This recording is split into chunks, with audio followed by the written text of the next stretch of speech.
My name is Dick Bauch, and I play the viola. And I've played the viola for approximately 54 years. My musical training didn't start on viola. It actually started, my mother started me on piano when I was 3 or 4 years old. I was lucky to go to university at all. I got a baseball scholarship to go to university.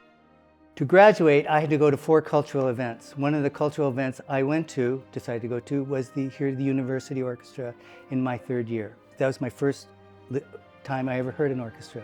And I was just blown away. A day or so later, the organ practice room was way at the back of the music building. And I go by a practice room and I hear a violin. And I peek in and there's this lovely blonde girl playing the violin.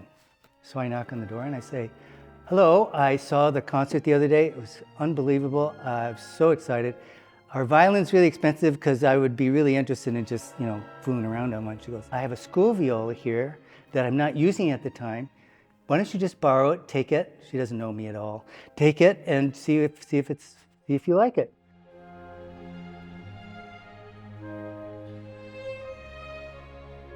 And then over the next couple of days, I'd seek her out and say, "Well, this isn't working." Finally, she got tired of that, and she said, "Why don't you just go to the viola teacher and just see if he'll help you at all? Stop bothering me." And so that's what I did. But I still was in math. And then the Vietnam War came, and I graduated. But in the meantime, Karen and I got married. Because I stopped going to class, I was just following Karen around all the time. So I said, either I marry Karen or I'm not going to graduate. The next year, I started my master's in mathematics. At the end of that first year, I said to her, "I don't think I want to be in math." She goes, "Well, what do you want to be in?" I said, "Well, why don't I learn how to play the viola?" "Are you kidding me?" So we stayed up all night talking about it. The next morning, we go to the viola professor. And so I went to him and I said, "I want to take the viola."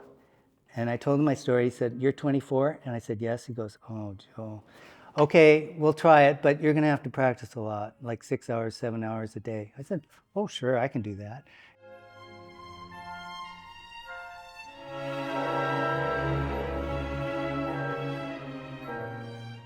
We studied with him, and then a year later, he got the job in Minneapolis as the principal viola in Minnesota. So then we had to follow him up there. So I continued studying with him, and Karen got a job teaching in the schools. And then 2 years later, Karen had 2 roommates who got into Winnipeg. One was a violinist, one was a French horn player. They called him and said, "Karen, we need violin players up here. Why don't you come up and audition?" So we both went up and auditioned. They say, "Okay, Karen, you're in."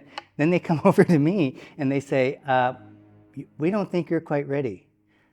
But because we want Karen, what we'll do is, if you promise to take lessons with the concertmaster for 1 year, if he says after 1 year you can get in, we'll allow you to get in."